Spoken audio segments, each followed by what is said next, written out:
Occasionally, an event occurs of such significance that it forever changes the way you perceive life itself, as though a veil has been lifted and the clarity and purpose of your life become obvious. In November of 1993, such an event occurred for my family and I. I was one of the Native American children adopted at birth and removed from the reservation system. As fate would have it, I was raised by a wonderful family and grew up in southwest Minnesota. I lost both adoptive parents in 1987. It was then that my wife, Kathy, discovered my adoption papers that had been hidden for years. On Thanksgiving Day, 1993, I was reunited with my biological Lakota family. Neither of us had known the other had existed all those years. So began our incredible journey back into Native America. This is our story.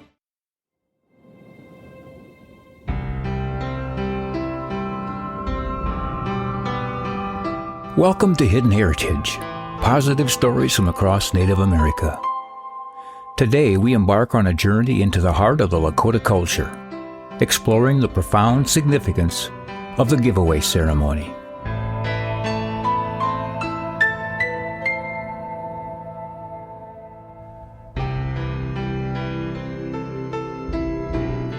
Recently, I attended a funeral for a friend. It was held on one of the Native American Indian reservations of South Dakota. The service was held for a local family member who was well known throughout the community, and the attendance was quite large. The service was different in many ways from the funerals that I had attended in my life before I was reunited with my biological Lakota family, and that was at the age of 38.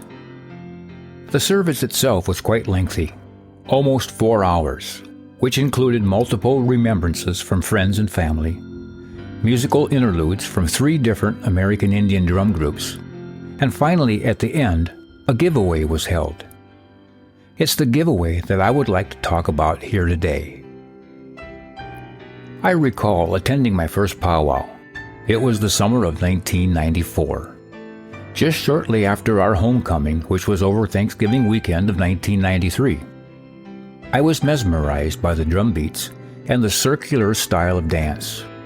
The powwow went on all day over the better part of 3 days. Everyone in the small community danced freely, including tiny tots, youth, adults, and elders.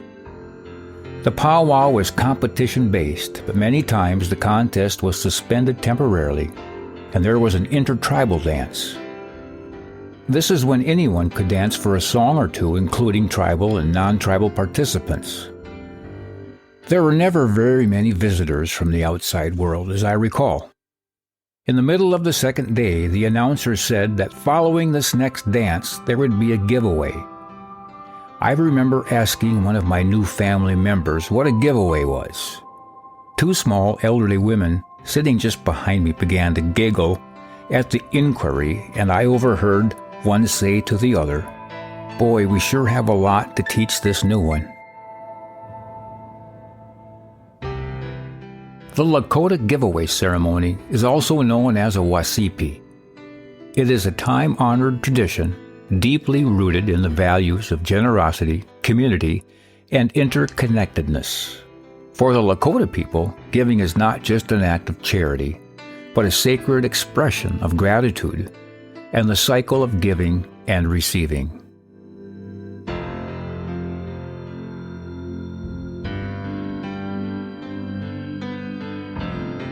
Originating from the Plains tribes of North America, particularly the Lakota or Sioux, the Giveaway Ceremony is a community gathering where individuals come together to share their blessings with others. This tradition holds immense spiritual and social importance, embodying the fundamental principles of the Lakota virtues. At the heart of the Giveaway Ceremony lies the concept of living in a good way, or walking the red road. This concept encompasses a holistic understanding of well-being and extends beyond the individual to encompass the entire community and the natural world. The ceremony typically begins with a heartfelt invocation, offering prayers of thanksgiving to the Creator for the abundance bestowed upon the community. Participants then present gifts ranging from practical items like blankets and clothing to symbolic offerings such as sacred artifacts or handmade crafts. What sets the giveaway ceremony apart is its emphasis on giving without expectation of anything in return. Each gift is given freely, without attachment or obligation, fostering a spirit of abundance and mutual support within the community. For the Lakota people, the act of giving is not just a gesture of material generosity, but a profound spiritual practice. It is a way of honoring the connection of all beings and acknowledging the blessings that flow through each individual. In the traditional way, which is practiced to this day, after a significant life-changing event, such as a death of a loved one, or the safe return of someone from the military service, a family or survivor would hold a giveaway ceremony. This event held great significance as it was in honor of and for the remembrance of that individual. In earlier days, a family would be known to give away many or all of their personal items of ownership, including tools, food, and even sometimes livestock. This gesture of kindness reinforced several important life virtues. First, it reminded the individual the pitfalls of materialism and the burden of overpossession. It aided an individual in the quest for detachment of such things at several of the most important times of life. Secondly, it taught the young ones the virtue of kindness and giving, demonstrating how others in need would benefit from this gesture of kindness. And finally, after giving away all or most material possessions, the community slowly began to give back needed things to the individual who had given away all their possessions earlier. The cycle of giving and receiving was a healthy and spiritual process that is not practiced with the same intensity in the outside world. It wasn't just the wealthy or those who had more than others who gave freely and willingly. It was the entire community engaging in this virtuous cycle of giving and receiving, reminding the community of both the joy of giving and the humility of receiving.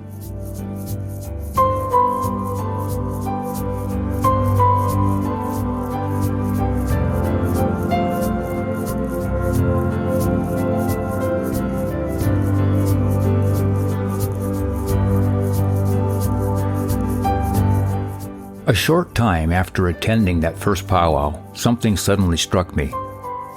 After the loss of both of my parents, my brother and I, along with other family members, decided to clear out our parents' belongings that they had accumulated over the course of their lives.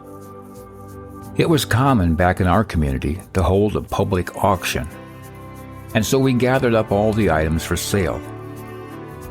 I felt uncomfortable with the idea, but we went ahead anyway. When the time came for the auction, Kathy had asked me if I was going to be going. I'd thought about this for a while and I said no, I would not. Deep down, I knew I would have a hard time seeing many or all of those things go for sale.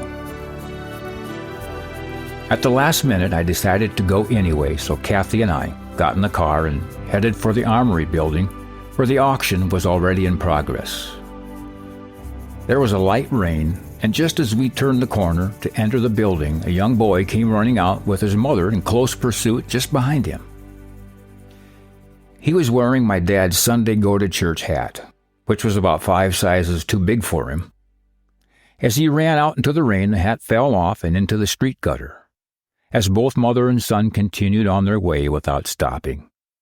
I grabbed the hat from the rain-filled gutter and turned to Kathy and I said, "You know, that's why I didn't want to come here." I cleaned off the hat, kept it, and went back home without going in to see the rest of that auction. When the dust had settled, my brother and I split the proceeds from the auction 50-50. I honestly can't remember how much it was or what we used the money for. In any event, the lesson was that without any deeper purpose, the sale of goods had very little meaning and less value than we cared to admit. That's when it occurred to me that day after the powwow. Oh, how I wished I had known about the full meaning and purpose of a giveaway. If we had only given those items away to those in actual need. Those who received would have been so grateful, and we who had given would have felt the joy that comes from such kindness. And the items would have lived on with more meaning and memory for all. It seems as though I had missed the boat. I wondered how it could be that I had grown into full adulthood, with wonderful parents, went to a great school, had a good job, and felt I was a good father and husband. And somehow I had no concept of this giveaway ceremony.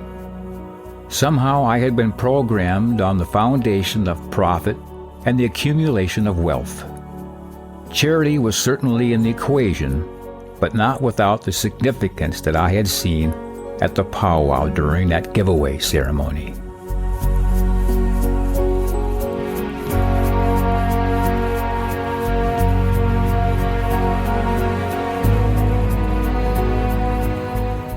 As we conclude this exploration of the Lakota Giveaway Ceremony, I'd like to reflect on the timeless wisdom that it imparts. In a world often characterized by scarcity and competition, the tradition of giving freely reminds us of the abundance that lies within each of us, and the transformative power of generosity in building strong, resilient communities. Thank you for joining us on this journey of discovery. Until next time, may we walk the good path and follow the red road.